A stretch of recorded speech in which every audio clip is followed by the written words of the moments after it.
Good evening, everybody. Welcome to Israeli News Live special show with Sofia Smallstorm again. Hello, Sofia.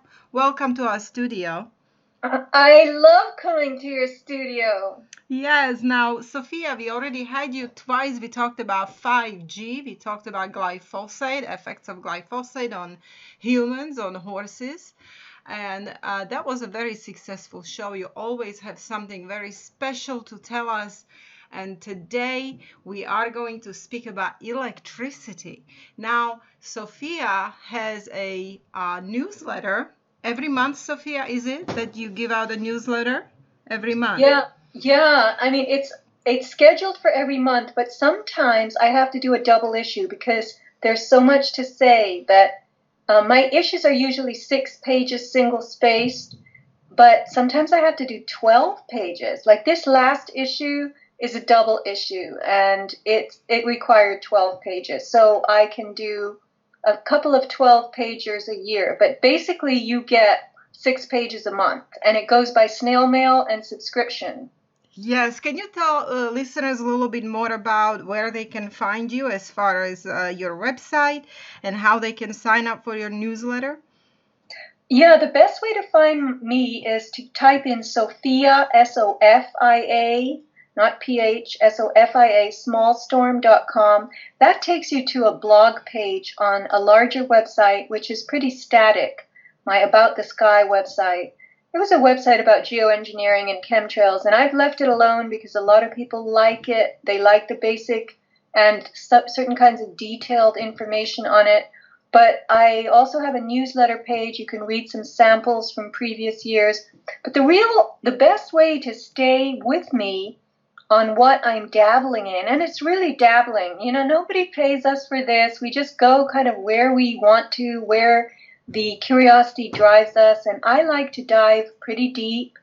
And so my newsletter was a way for me to actually collate and write down my journeys into different rabbit holes.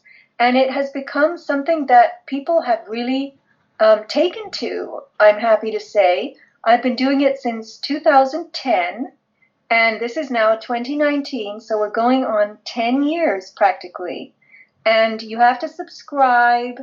It's a minimum donation of $50 a year, a little more for overseas. It goes out by snail mail. And there are a lot of people who stayed with me since 2010. They've never dropped the subscription, and they're keeping these newsletters in binders. What began a few years ago was that radio hosts who I put on my newsletter list as a gift because they interviewed me frequently, they started to say, let's just talk about your newsletters. So that's a way for me to get the content out to a wider audience if they don't want to read it. But generally, I like to have the subscribers know everything first.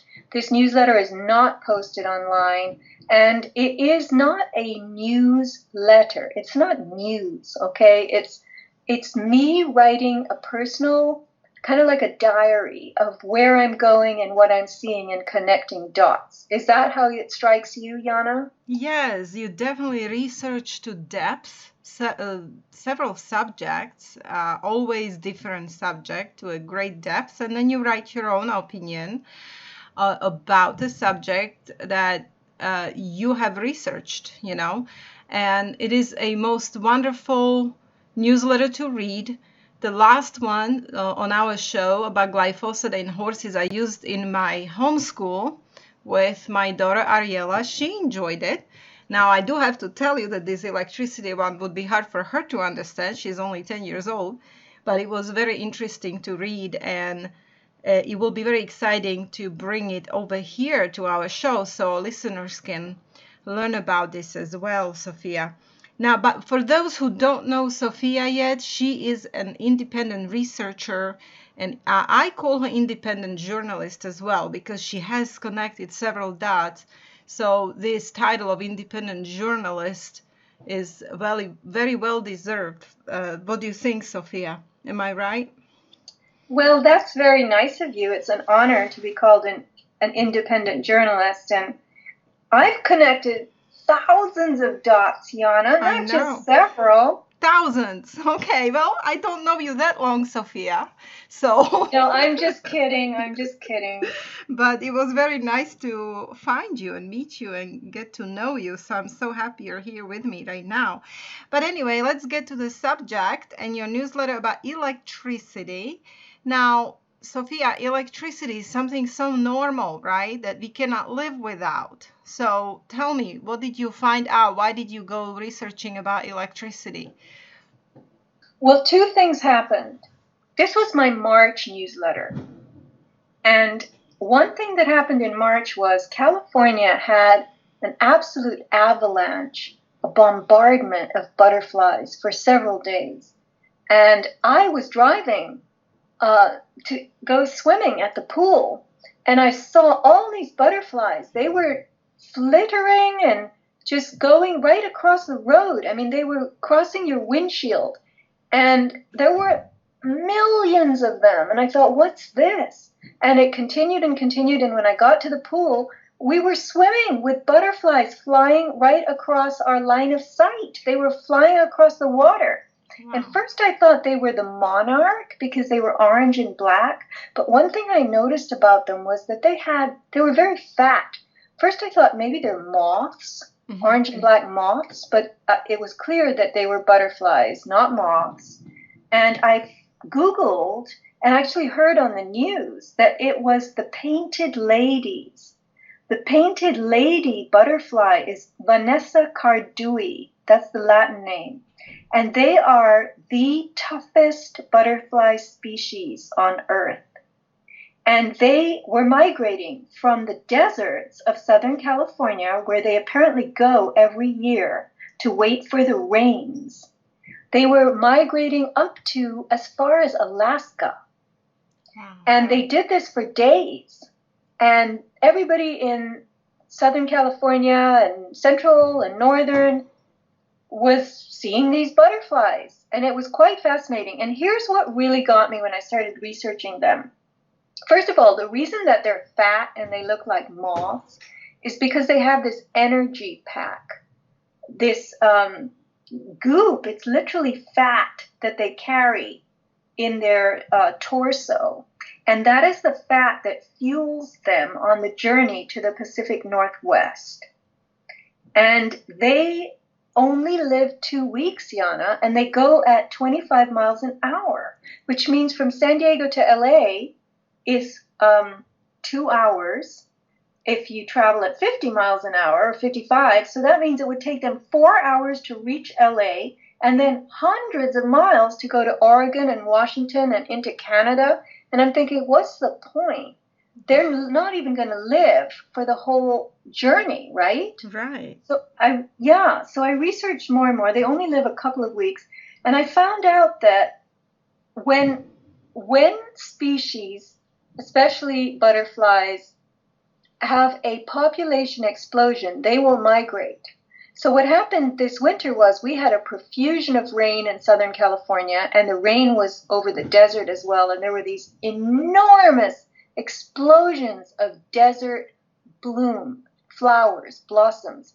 And this created all kinds of food for butterflies. So the butterflies that were hiding out in the desert waiting for the rain had a profusion of food. By the way, all this is material for your homeschooling if you like. That's true. Very nice. Thank you. And so the butterflies proliferated themselves. They had so much food that their population exploded. And then, now think about the logic. They're not going to all stay in the same place because then they're going to compete for food. So when they have a population explosion, they will migrate and they move. They move to other places where there's going to be possibly more food supply. So even if they don't live for the entire migration to the Pacific Northwest or Canada or Alaska, they are serving their species. They're all moving, even if they only last 2 weeks, and they'll land and eat and breed, and then more of them will be born, and then they'll go and fly farther, and this is how they get to the northern reaches, by serving the species. Each butterfly works for the entire species, even though it only lives for a couple of weeks. Amazing facts. Very nice. So, how did you, is that connected somehow to the electricity subject? Yes, because, the painted lady is the toughest and most successful butterfly in the world. And one thing that makes it so tough is it's able to feed on a wide range of plants. For instance, you know about the monarch butterfly, right? That's similar looking, but actually prettier and more sleek. And the monarch only feeds on milkweed, that's dandelions. And the reason the monarch is expiring, can you guess? Is because of Roundup, the weed killer. Wow, I believe it. Yes. They're killing dandelions, and they're also very good healing herb for a lot of diseases. Yeah. Sure, and I've learned since that a lot of these herbs that are also having an explosion, like one of them is called knotweed, Japanese knotweed. It helps tremendous numbers of ailments. It's proliferating. This is a complete sidetrack, and forgive me, but and we're told you've got to get rid of these weeds. You have to get rid of these weeds, but the weeds are proliferating because they serve the healing of ailments that are proliferating in us. So anyway, that was a segue. That's okay. So I watched these butterflies and I thought, all right, these are the toughest butterflies. They are the ones that are not dying off. They're having a population explosion. And I wanted to just let you know, where is it? Oh, yeah. So the monarch, for instance, which is the one that we usually hear of, that's orange and black, has had a 99.4 diminution in numbers compared to 40 years ago. Yeah, very sad, isn't it? 99.4%. Yeah, but this one, the painted lady, is going strong. And so then I was thinking, as I was watching them, I mean, they're just fluttering away, and they're all heading north. And some surfers told me they were even flying over the ocean. They didn't need to land anywhere. They were taking shortcuts where, the land, the shore, it kind of snakes in and out. Well, the butterflies were just going straight north, and they were over the actual ocean. So anyway, I was fascinated by them. And I was wondering, well, what do they do about EMFs? Do they notice EMFs? So I started to Google this, and I found out that definitely butterflies are electromagnetically sensitive. They have antennas. They use electromagnetism to navigate. And there was this report on a website called emfsafetynetwork.org. In 2013, the City Council of Pacific Grove, which is Monterey County in California, voted to put permanent 4G cell antennas right next to a monarch butterfly sanctuary. They voted against the butterflies. And Pacific Grove is an area where the monarch spends part of the winter. And that is very, very sad indeed, that they would vote against the butterflies where everybody knew. I mean, this was a tourist attraction, the Monarch Sanctuary in Pacific Grove, and they put these 4G AT&T antennas right there and right next to one of the habitats that the poor monarch was relying on for its long trip from Canada. But anyway, so I decided I would start reading this new book that I got by Arthur Firstenberg called The Invisible Rainbow. He actually wrote it in 2017, and I had heard about it, but it was only recently that I ordered it and I started to read. And oh my gosh, it blew me away, Jana. Totally blew me away. Tell us more about it, Sofia. Tell us about the book. What's in it? First of all, Arthur Firstenberg is an extremely in-depth researcher. He has gone through hundreds and hundreds and hundreds of studies and reports, and he has a really amazing way of collating and stringing together information. The guy is a genius. And he did go to medical school at UCLA, intending to be a doctor. I don't think he made it to medical practice because I think he suffered from some kind of radiation illness in his early 20s, and that pretty much sidelined him. And then he had to devote his whole life to recovery. So he started researching electricity, which is kind of a twin of radiation, all right? Mm-hmm. And he is also, I have to say, an absolutely amazing writer. Each sentence is beautiful.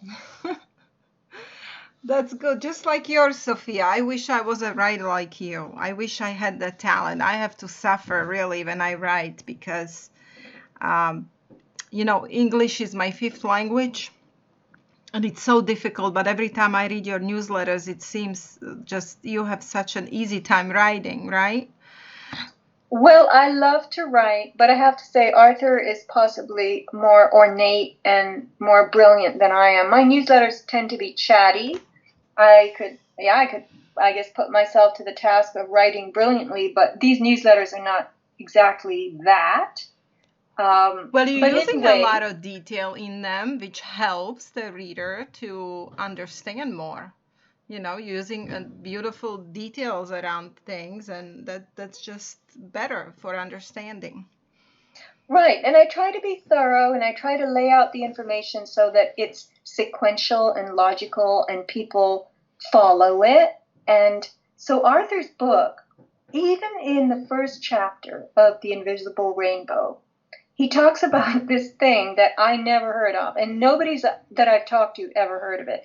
It's called the Leyden experiment. Sometimes it's called the Leyden jar. So there was a town, I believe it was in the Netherlands, called Leyden, Leyden. And now this was the year 1746. Mm-hmm. And I'll quote from his chapter 1. The experiment of Leyden was a craze that was immense, universal. Everywhere you went, people would ask you if you had experienced its effects. The year was 1746. And now, to clarify, the Leyden jar was this physics professor's effort to catch and store electricity in a bottle. Okay, today when we store electricity, we use these technical creations called capacitors or condensers. But back then, people were rubbing a glass flask that they filled with water, and they put a nail in the cork. Now, this is a very simplified explanation.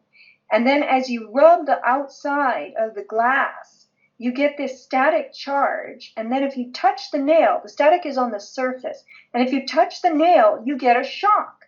And the early experimenters with the Leyden flask, they were thrown across the room. And they were scientists of various sorts, physicists, and they were stunned at the voltage that was produced. And they wrote and warned, quote, electricity is not to be inflicted on the living.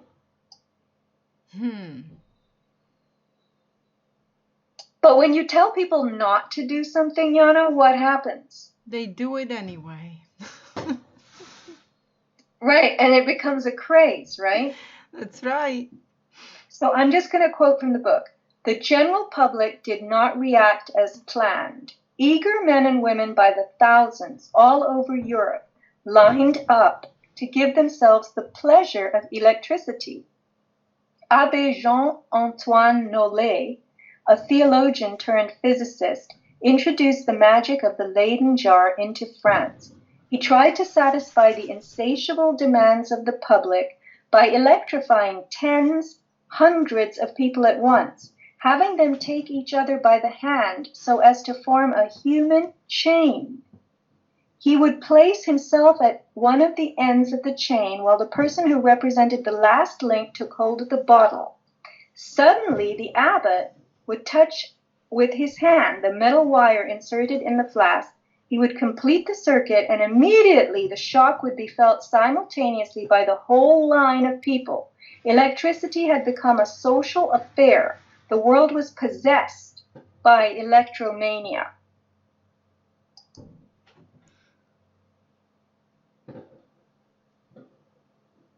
Are you there, Sophia? Yes, I'm Okay. pausing so you can make sounds of astonishment. Well, you know what? That is very amazing that, like you said, that they were warning people against it, yet it went, people just went crazy over it and wanted it. And here we go, we have it now. Right. And Now now we these have like more problems to worry about, as you say, the Wi-Fi towers and everything else. So nobody even pays attention to electricity, Sophia. Like, nobody thinks of it as something dangerous. So it's good that you're bringing it out. So I can hear more. Go ahead. I'm really interested in where we will come to. So to continue the quote, the experience of being shocked became so popular that the public began to complain of not being able to give themselves the pleasure of an electric shock without having to wait in line. A demand was created for a portable apparatus that everyone could purchase for a reasonable price and enjoy. Wealthy ladies hosted such entertainment in their homes. They hired instrument makers to craft large, ornate electrical machines that they displayed like pianos. People of moderate means bought off-the-shelf models that were available in an assortment of sizes, styles, and prices. Amazing. So today, just as you said, Jana, we have electromania. Nobody wants to be without electricity.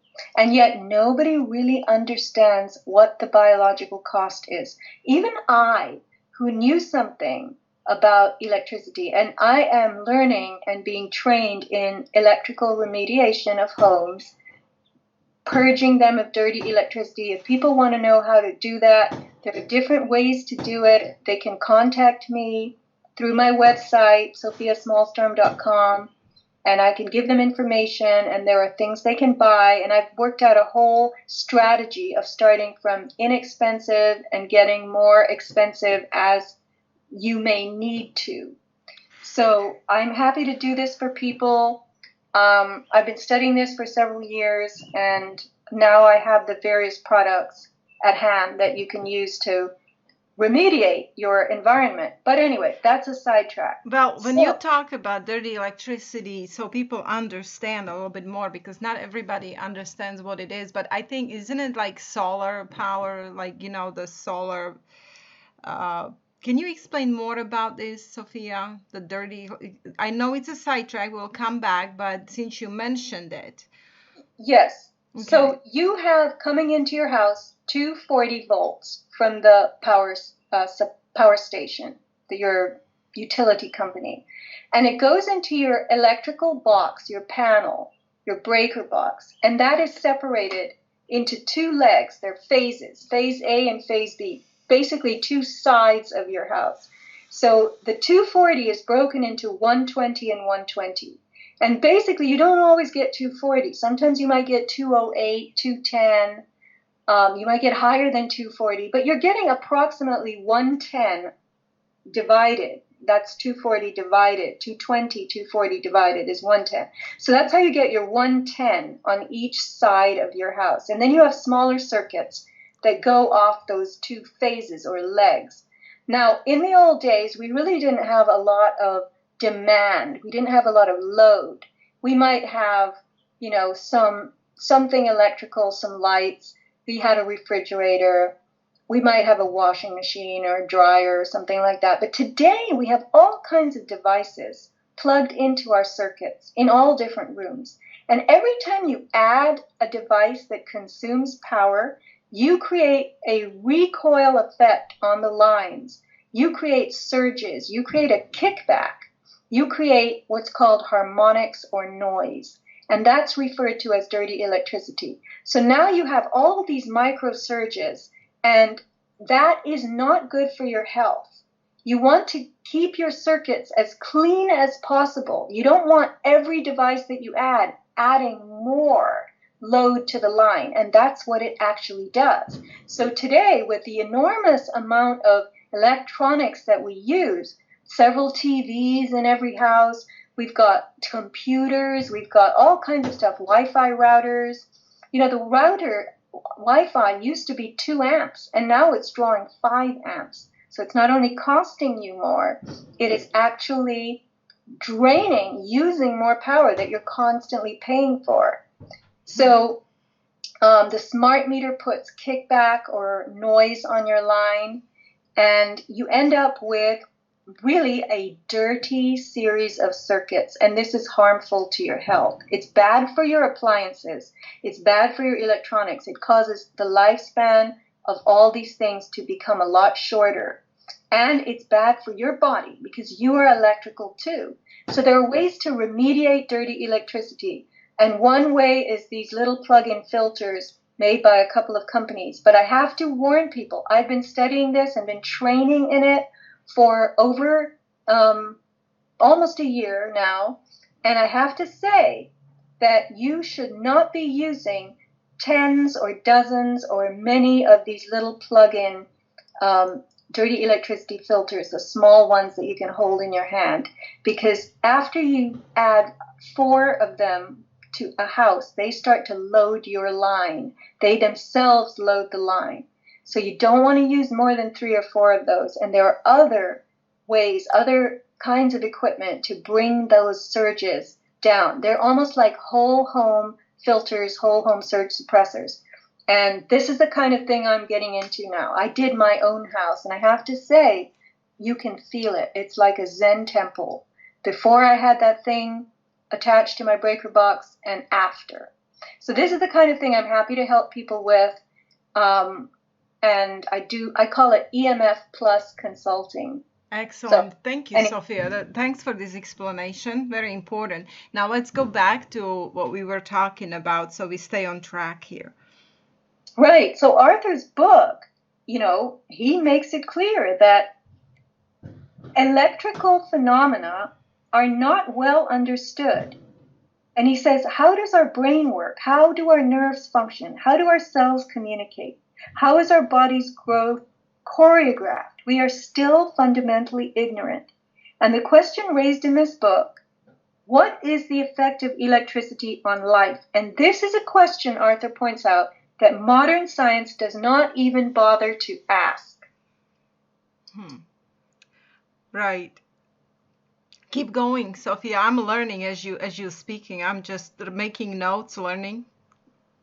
Yeah, that's great. So he asks this question. He points out, science is the only concern that scientists have is they don't want to cook your cells. This is called thermal radiation or ionizing radiation. So X-rays, nuclear radiation, in the very high end of the electromagnetic spectrum, it oscillates so quickly that it actually burns or heats biological tissue. And that has been known to be dangerous. And they think that non-lethal electricity, because that kind of frequency is lethal often, people, Hiroshima, Nagasaki, all of this kind of stuff, nuclear radiation, it can kill you. But non-lethal electricity, mainstream science doesn't even care about that. And it just keeps you sick, I guess. It keeps you alive, but keeps you sick. Non-lethal electricity is below the threshold of heating tissue all at once. But over time, it has effects that are cumulative and very, very harmful. So we live our lives with this electricity. So just let's keep that in the back of our mind, and the comment that you made as well. But let's save it. So what was the first thing that brought electricity to civilization? It was the telegraph. And Furstenberg calls this an industrious spider. By 1885, the telegraph had connected almost 30,000 homes and businesses in New York City. And I want you to look up. He has pictures of this in his book, and you would be amazed. You think cell towers are ugly? The people in New York City in the 1880s, when they looked out their windows, the avenues were crisscrossed with telegraph wires. It was like this black net. right? Wow. Well, I will look it up. Let's look it up because I never seen it. All right. Well, that's the picture of New York City. That's one picture. So, just so you know, let me get back to Skype. By the late 1800s, more than 2,000 miles of cable were crisscrossing London. Wow. 22,000 miles throughout America, 4,000 miles in India. And then you had this transoceanic connection, 700,000 miles of copper all over the earth. Wow.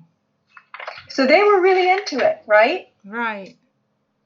And so what happened with all this copper wire everywhere? People got this condition, this illness, and it was called neurasthenia, Neurasthenia, neurasthenia.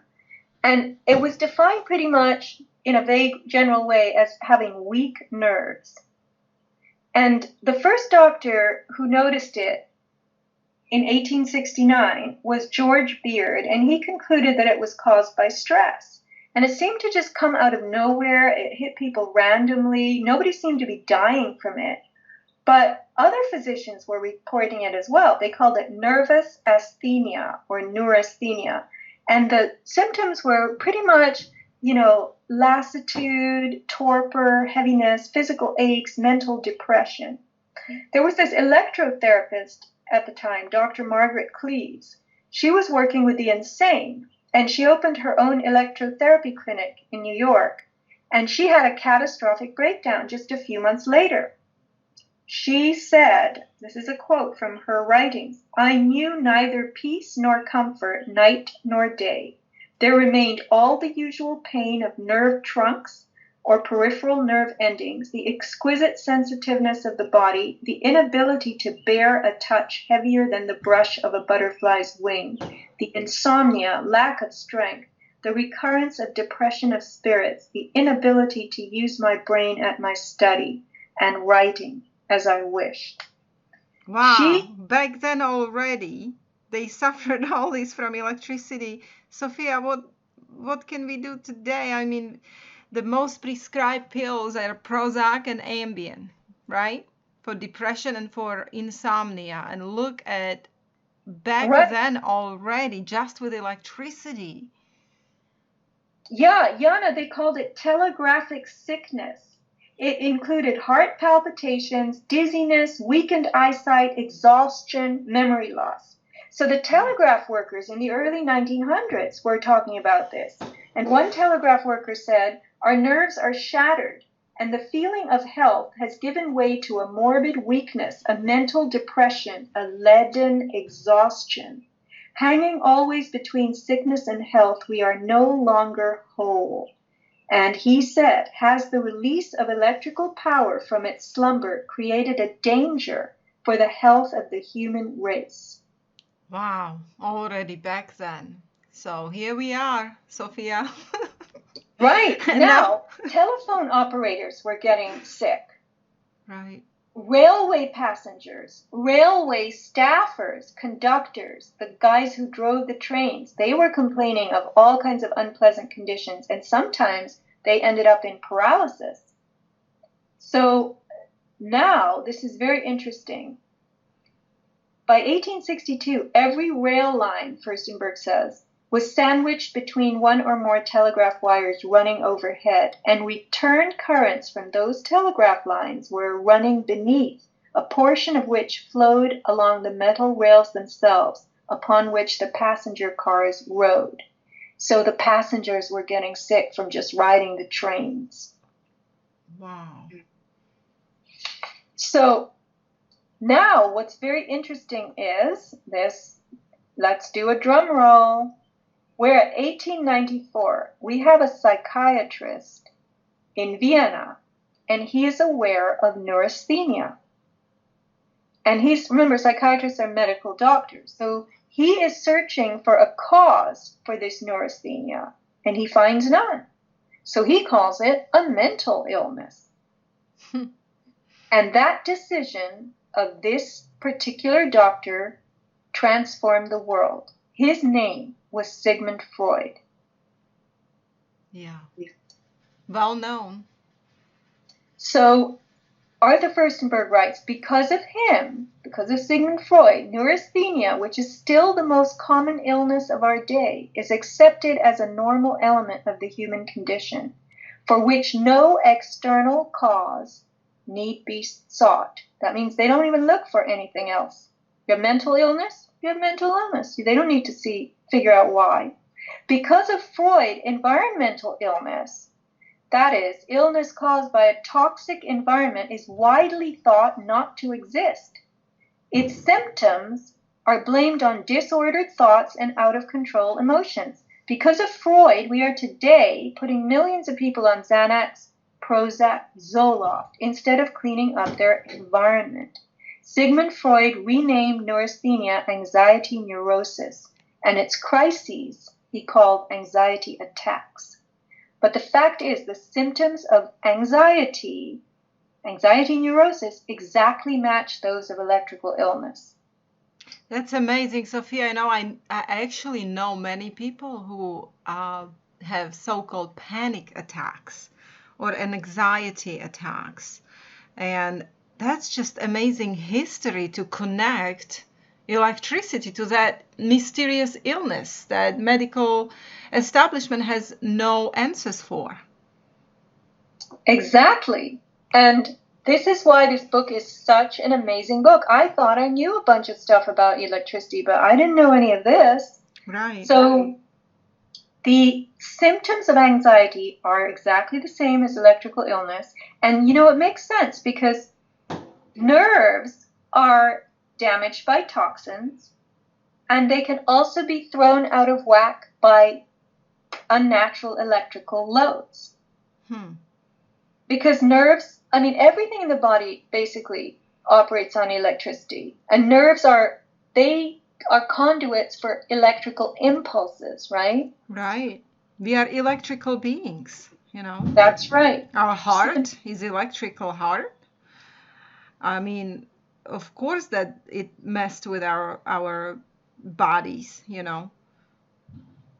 The next huge revelation I got from this book was the Spanish flu. So we've heard about this epidemic in the 1900s that was called the Spanish flu. But guess what? It didn't come from Spain.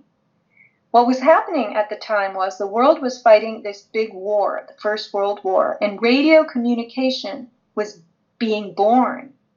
Long-range radio transmitters that kept the big powers, the global powers, in touch with their colonies and their navies, were going up everywhere. They were able to message across the ocean.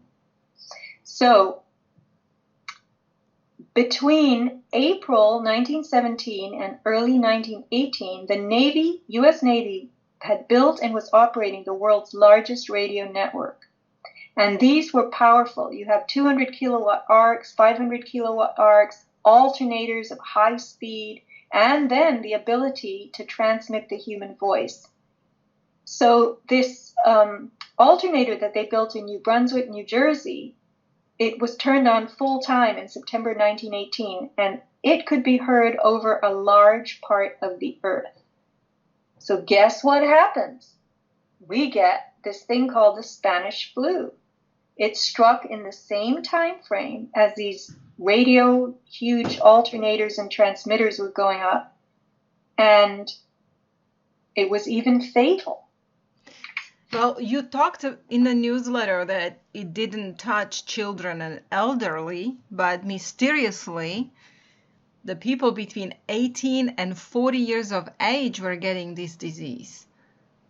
That's right. And a lot of them were working in this radio field. Spanish flu actually was not contagious. And it seemed to move with the Navy's ships, which were all radio equipped, right? Right. It came to Army camps that were training in wireless. So basically, what you say, or this, is this that's in a book you're describing, right? So that's in his book. Right. So there's a huge section devoted to the Spanish flu. The Spanish flu symptoms were not respiratory. They were the exact same as electrical illness. But even worse, nosebleeds, hemorrhage. Uh-huh. So basically, electricity has very negative effects on our immune system. That's right. Mm-hmm. That's right. And what you learn from reading this book is that everywhere radar went, radar, communications, radar, military radar, illness followed. Well, that's amazing discovery. Wow. Yeah, and so with the general electrification that we had with the telegraph and all of that, we also got rampant insomnia in the late 1800s. People were unable to sleep, and that's what's happening today with everybody having routers in their house. And the more dirty electricity you have, the closer you sleep to outlets that are putting out these enormous quantities of dirty electricity. You're going to have insomnia. Yeah, so, even my kids have insomnia. Unfortunately, my son, 15, he cannot sleep, He's been asking me for melatonin lately a lot. He says, Mom, I just can't sleep. And I was thinking it's the Wi-Fi and, 4G. And now that they're going to put 5G around our neighborhood. So I'm afraid of that. But it would never enter my mind that actual electricity already can be a cause of that.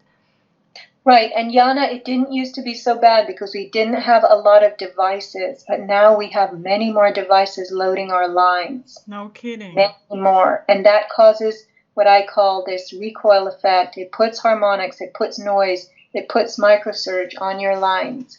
It adds to the millivolt load on your lines, and that's coming out of all your outlets. So, the demand for sleeping pills and drugs, that kicked off. Well, I bet you pharma companies love this. Sure they do, yeah.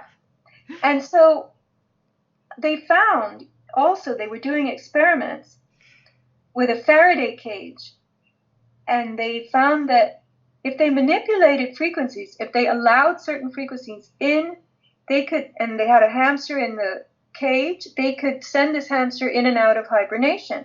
So in the 1960s, most people have heard of the Max Planck Institute. This is like a super physics institute. They did an experiment on people, and they shielded them from light, sound, and electromagnetic fields. And now the subjects, as long as the Earth's natural frequency was present, the subjects would have sleep and wake cycles that were like 24 hours. But when they were in a pure Faraday cage, they lost synchronization with this 24-hour cycle. Their body temperature changed, their mental processes, and mineral excretions also kind of got all glitched up.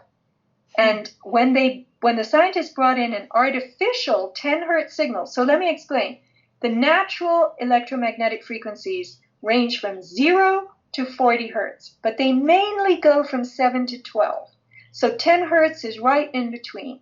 Our bodies like the harmonics, the oscillations of 7 to 12 hertz cycles per second. So when you picture a wave, an electromagnetic wave, do you know what a slinky is? No. A slinky is a toy, and it's like a spring. Imagine a spring, a metal coiled spring. When you stretch that out, that's an electromagnetic wave. That's what it looks like. It's actually three-dimensional. It's oscillating along 3 dimensions, and it's like a drill. So the faster it oscillates, the more you get this. So the slower it oscillates, it's just gentle. But the more peaks it has, the more it spins and spins and spins in each second, the worse the effect is on the body, because all frequencies on biological tissues are registered as a mechanical force. So when you have a 7-cycle wave, it's very gentle. What is Wi-Fi? 2.4 billion cycles per second, Jana. Your body only likes 7 to 12. Wow, Sofia, all these bad news. Do you have any good news for us? How do we fix this? Okay, distance is your best friend. Get away from it. Right. Turn your router off, take your cordless phones and throw them out, and get landlines, and don't keep your cell phone as an alarm clock. This is how you get away from it. Right. Just, our bodies are biological machines that were not created for this. We are not compatible biologically with these frequencies, with electricity, with Wi-Fi. We are not compatible. So here we go, almost in a fourth industrial revolution here. And each industrial revolution brought us more and more disease, which, most diseases are not really mysterious anymore, Sophia. You have connected the dots. They're man-made. We are doing it to ourselves by all of these technological progress, right? So we need solutions. We need solutions of what to do. So keep going, Sophia. Tell us more. What can we do? Jana, I'm going to try an experiment. I don't know if it's going to work. It doesn't always work, but I want to see if it does. So we'll just edit this out if it doesn't work. Okay? Okay.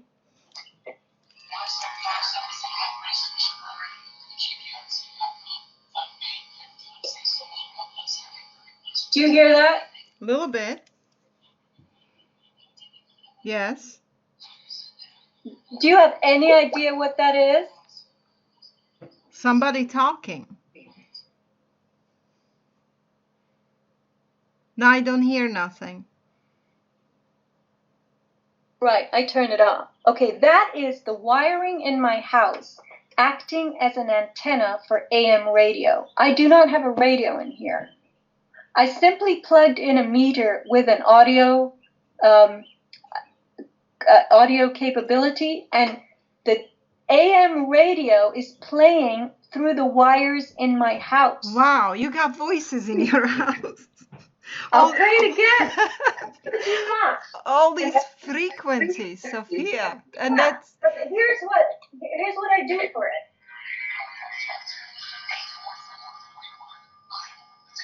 That's unreal. And that affects our bodies. Okay, do you hear it now? Yes. No, do you hear it now? No, but look. I plugged in a filter. Now I'm taking the filter out. Oh, wow.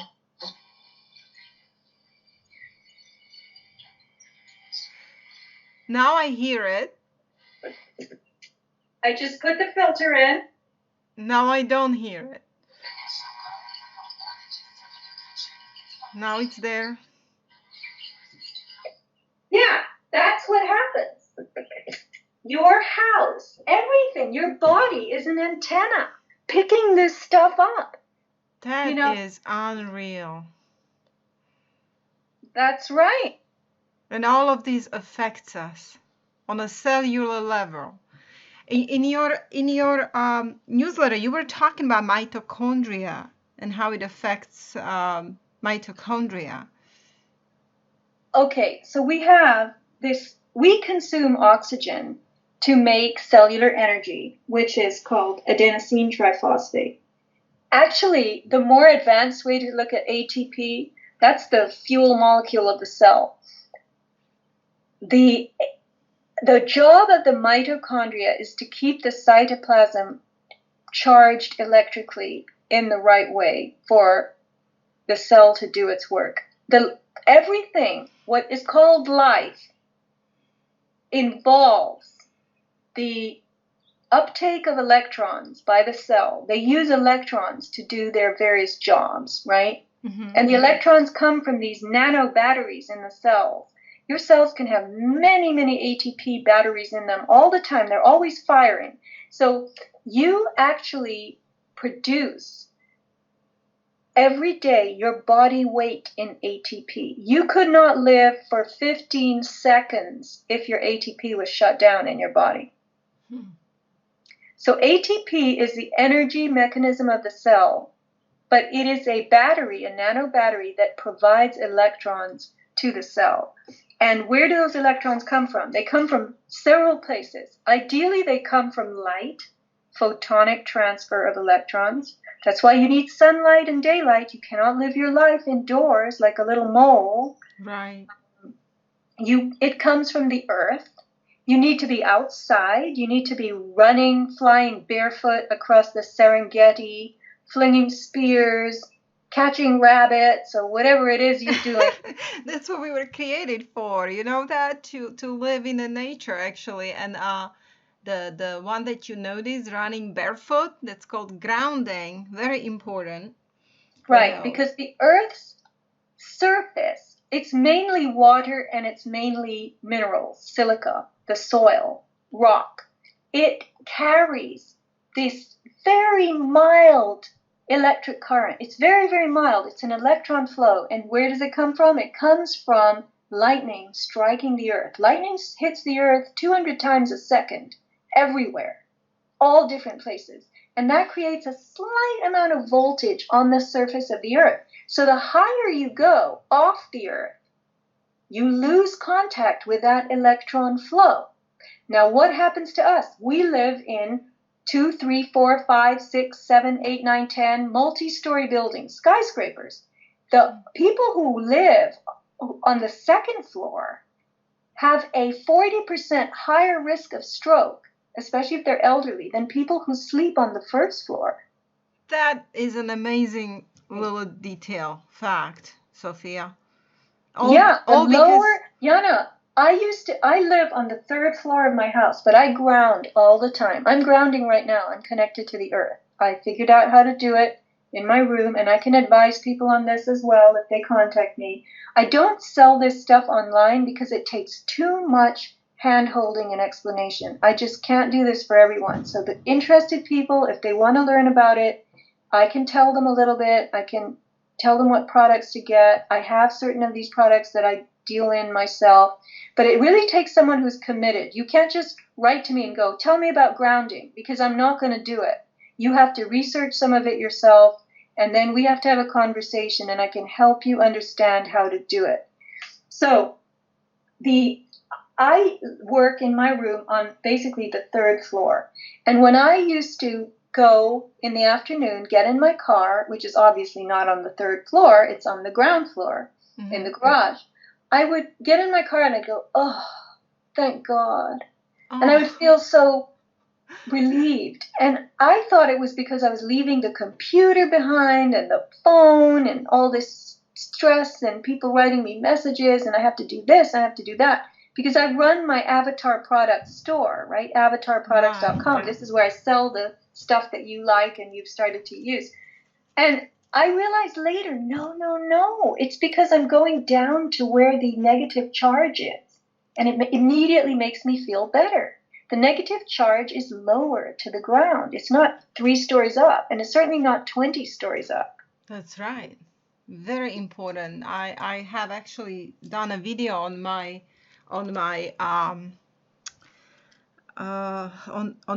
channel about grounding, and I try myself to ground as much as I can, and I have done a lot of research on it, and it helps anyone who suffers back problems. I really recommend to just go out and about 15 minutes a day just lay down on the grass, because it's as you said, that the earth is negatively charged and we are positively charged, and this exchange of electrons has a tremendously good effect on our bodies.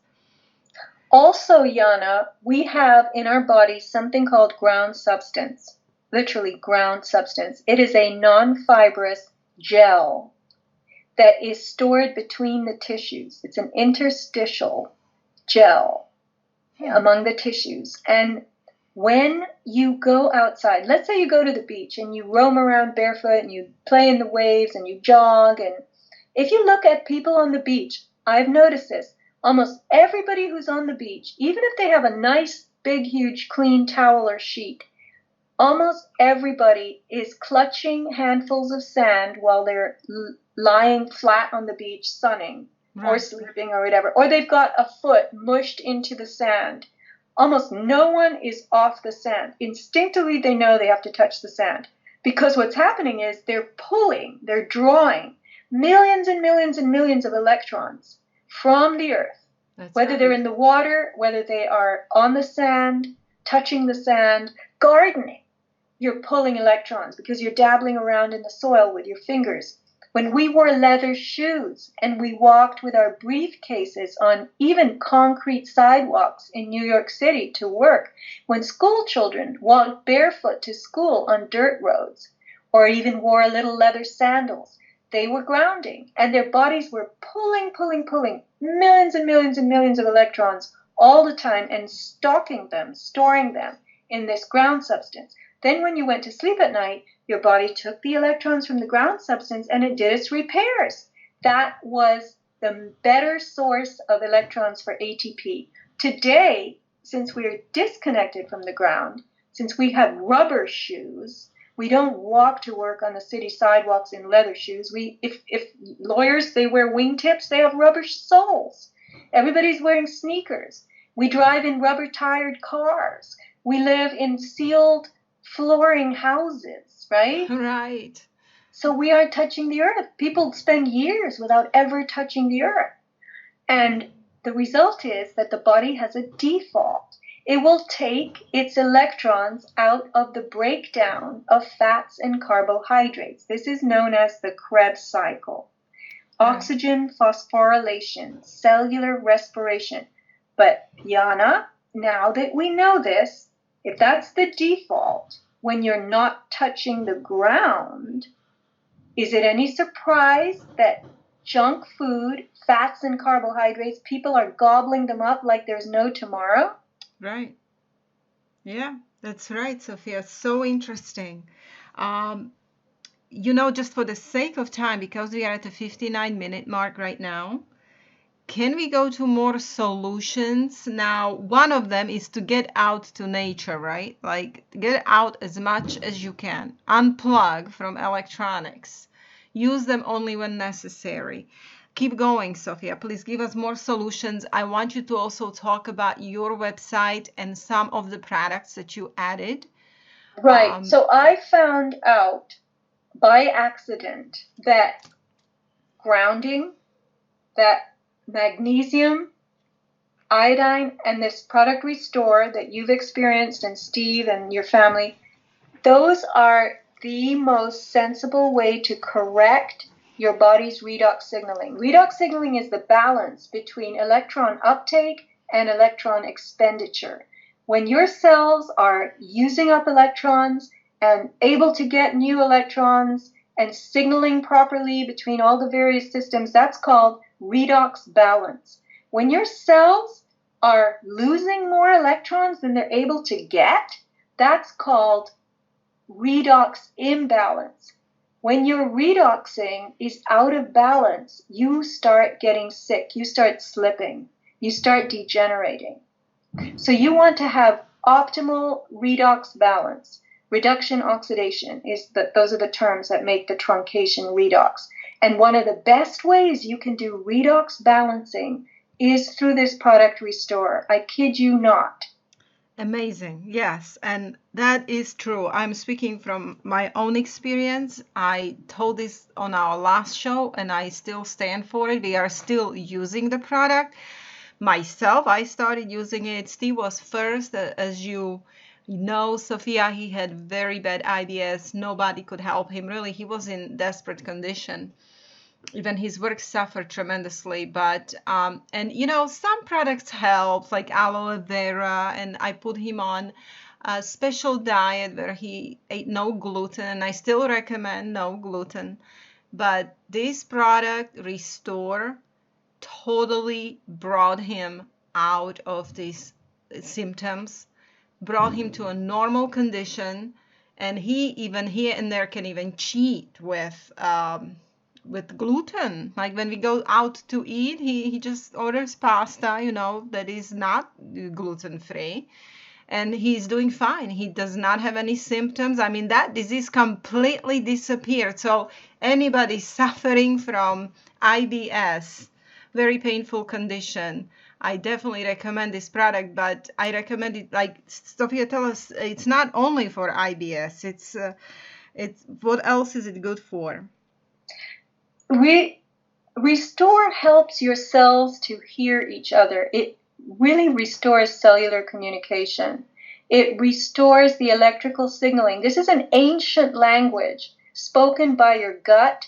I'm going to write a newsletter on gut microbiome, and I hope we can do a show on it as well. But your gut is making a huge contribution to the regulation of your health. And one of the things Restore does is it brings these carbon metabolites back into your gut, and they speak electrically to the mitochondria in your cells. So what we learned from the Furstenberg book is this, I'll quote, electricity, like rain on a campfire, dampens the flames of combustion in living cells. Living cells need that combustion. They need the ability to fire, to take electrons and fire and do their work. When they don't have enough electrons or oxygen by which they get these electrons, that condition is called hypoxia. And hypoxia creates mitochondrial injury and mitochondrial death. And that contributes to the development of cancer and all kinds of illnesses. So if you can restore cellular respiration and cellular signaling, you get a resurgence of health. And that is one huge thing that Restore does, which is why it's called Restore. And it's not a formula. People have written to me, oh, is it vegan? What's in it?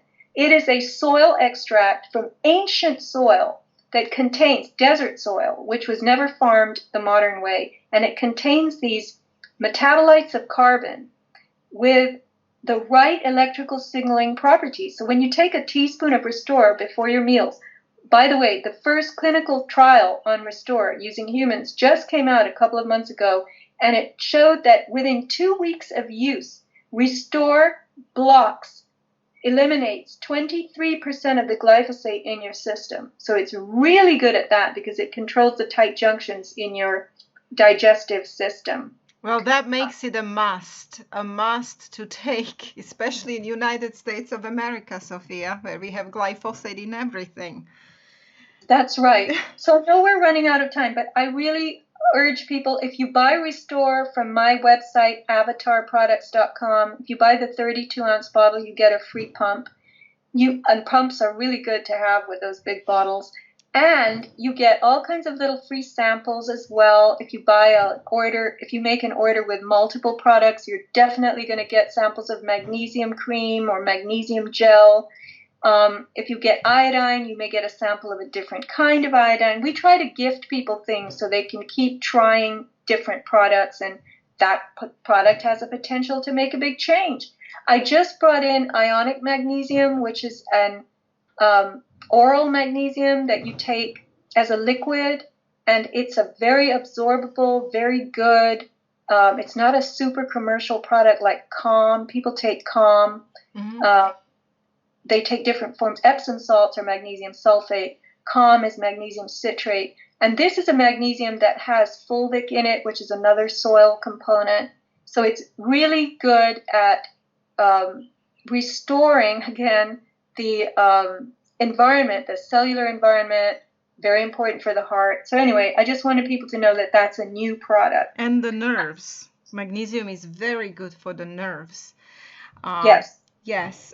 So talk a little bit about iodine. Iodine has an effect on every cell in your body, and through a zigzag path, it affects the ATP production in your cells. So it's very important. It is the main component of your thyroid hormones, and your thyroid is one of your body's master regulating glands. So when you make thyroid hormone, that's all the thyroid does. It makes 4 different kinds of hormone, and they're called T1, T2, T3, T4. And 1, 2, 3, 4, those numbers signify the atoms of iodine in that type of hormone. For instance, T4 is thyroxine. It's used by your brain, and it has 4 atoms of iodine. T1 has 1 atom. T3 has 3 atoms. So get this, Jana.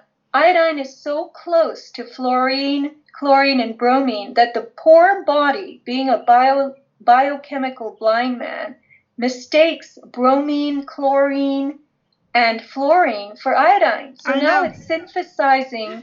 thyroid hormone out of bromine and fluorine and chlorine. So you're getting fluoridated thyroid hormone, chlorinated thyroid hormone, brominated instead of iodated thyroid hormone. Which is a huge problem, and most people are iodine deficient, and when you take iodine, it actually detoxifies the toxic bromine out of your body, and fluoride that we have in water. It detoxifies those halogens out of your body, so it is very important. Right. And then also, if people do their research on iodine and memory and how it's connected to IQ, I mean, my daughter is dyslexic, but I have put her on iodine a little bit, just like maybe 2 drops of Lugol solution of 2% a day, which has tremendously helped her in her reading, and it does an amazing thing to your brain and memory. Exactly, and we can do a show on that because I did a whole newsletter on iodine and gestation and brain development, and it's quite entertaining. Oh, that would be wonderful, Sofia. That's something I'm even more, I have more knowledge on that, so the show on that would be kind of more lively. I apologize. I'm not that good in electricity as you are. I was learning here, So. Well, that's the point. I was learning. When I read Arthur's book, I was learning the whole time, and I had to take these long rests between chapters and even pages because I was saying, oh my God, I didn't even know any of this. I know. So to just encapsulate where that book takes you, electricity lowers your overall metabolism. It puts you into a semi-hibernation state. Think of it as a very you're going a little more comatose because your body is trying to cope. So it's going into lower metabolism because it's saying, my God, I got to save energy, right? So electricity, maximum metabolism slows down because of it, because biology wants to use less energy over time. And the result is you get a longer life, but the quality of your life is worse. So you live longer, but you become and remain sick. Now, when I figured that out from his book, I was thinking, is that not the perfect model for Big Pharma? That's exactly right. They want you to live longer, and they boast about it. How Big Pharma prolongs life and how much longer people live. Well, they forget to say how miserably people live with illnesses, with depression, with a bunch of drugs. I know people who take 40 pills a day, Sofia, 40 medications a day. Because diabetes, heart disease, this disease, and then because of all the side effects, they have to take another 10 pills to against those side effects that first 10 pills cause. It's unbelievable. The quality of life today is very bad. But because we are so consumer oriented, people think the quality of their life is fantastic. And they kind of brush aside that they can't sleep and they're constantly stressed. And these are the symptoms of electrical illness. Right. The stress, people say, oh, I have a fast-paced life. I have a busy schedule. No, it's not from that. Right. Sofia, can you read last paragraph in your newsletter and then talk about this a little bit, because I thought it was very interesting. So there was this video called 5G Apocalypse, the Extinction Event, and Sasha Stone put it out, and this was around the same time I wrote the newsletter, March, I think. And at the very end, at 1 hour, 13 minutes, there was this molecular biologist, Marco Ruggiero. He's an MD, PhD. And I'm going to read the quote from him, which was in that video, 5G Apocalypse. There is light at the end of the tunnel, a ray of hope. Thanks to the principles of biological quantum entanglement, we have learned how to exploit in the field of biology and medicine. Now we can transfer the information from the microbial DNA to the human DNA.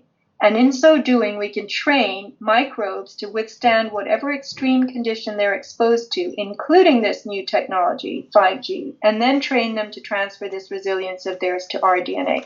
So this hooks up with what they've done with glyphosate and how they've created the Roundup Ready crops. They have done a gene insertion into the crops, which they learned from a bacteria. A bacteria figured out how to do this all by itself. And that's what they're doing in biology and biotech. They're studying, because you see, bacteria regenerate extremely quickly. They don't need years and years like other life forms. They need a few seconds. They're already multiplying. So they are adapting faster than you can blink. And so biotech studies this, and they see how the microbes are adapting to withstand these extreme conditions that they're being exposed to. And then they import that resilience from the microbe into human DNA. So this is called immunoprophylaxis by gene transfer. And what they're doing is they are trying, and this is what Ruggiero is saying, he's saying we will be able down the road to migrate the human species from a susceptible form, which is what we are now, to a resilient form by way of induced genetic changes. So they're going to make us Franken beings. Technology has migrated us in that it's lengthened our lives, made us nice and sick so we can be billed and charged to the grave. But now it will make us EM, electromagnetic resistant, with these certain DNA improvements that will be grafted right out of these experiments they're doing with these rapidly reproducing microbes. Wow, they're creating new human species, EMF resistant. That's right. This is insane. They're basically changing us. Probably not our generation, Sofia, but as you know, our future generations are totally changing Homo sapiens into something different. I think there is a name for it. Is it human 2.0? Humanity 2.0, Homo evolutus. That's right, Homo evolutus. That's the name I was looking for. That is insane. Well, here in conclusion, Sofia, because we are at the 1:15 mark, can you please again in conclusion tell us your website, where they can find information that you are writing and where they can find your products, and that way we will say our goodbyes. Thank you, Jana. My store is Avatar, AVATAR, avatarproducts.com. And there are actually brochures and flyers. There's a link that says brochures and flyers, and you can read about magnesium, iodine. You can go to the different tabs like health, sun and skin. You can buy magnesium. It's a fantastic pain reliever. The cream, the gel. The gel is a great deodorant. We also have magnesium spray or brine that works as a deodorant, magnesium roll-on deodorant, lots of different things. And all kinds of iodine.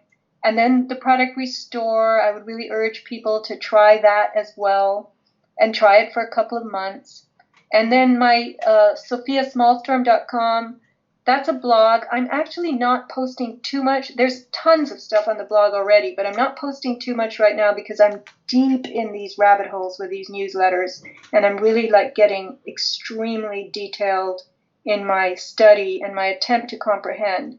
And Jana, don't think I'm any kind of wizard myself. I'm just stumbling along, learning new things just like everybody. But I've decided I've got to write them down in a newsletter every month so that I don't lose track of it. So it's not just this sea of chaos in my mind, Well, Sofia, you are a researcher and you dedicated your life to this and you have a lot to offer. I recommend that you put all of your newsletters in a book, like a book binding. You know what I mean?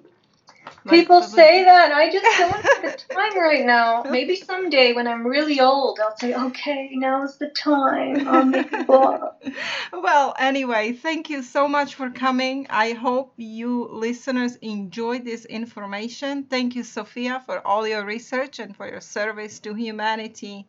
And soon we are going to have another show. I would love to have the one on iodine and magnesium and health, and because I love solutions to these problems, because we talk about all these problems we have, and people say, okay, now what do we do, right? So we need to offer them some hope, some solutions. Yeah, Jana, I call my website a bioremediation website. If you remediate your biology, even in a simple way, by taking something as inexpensive as iodine or using magnesium or trying Restore, which is a little more expensive, Restore gives you a lot of bang for the buck. And I'm telling you, once you start feeling better, you have more of an ability to tackle this, to withstand it, to study it. When you feel bad, when you're depleted, even if it's just what you think of as stress or anxiety, when you have electrical illness, my gosh, get away from electricity, Oh, yeah. Unplug some things, sleep in a room that is as unplugged as possible, and it's going to make a big difference. That's right. That's right. Well, thank you so much for all the information, Sofia. Thank you for listening, and we will have Sofia on in the near future about another very interesting subject. And you guys have good night, and I hope you all had happy 4th of July. Here, can you hear this outside, all this noise? Today is 4th of July. My dog is very scared. So if you heard any kind of noises that wasn't, due to anything happening in my house, it was because outside is 4th of July. 4th of July. Thank you, Sofia, and good night, everybody, and talk to you soon.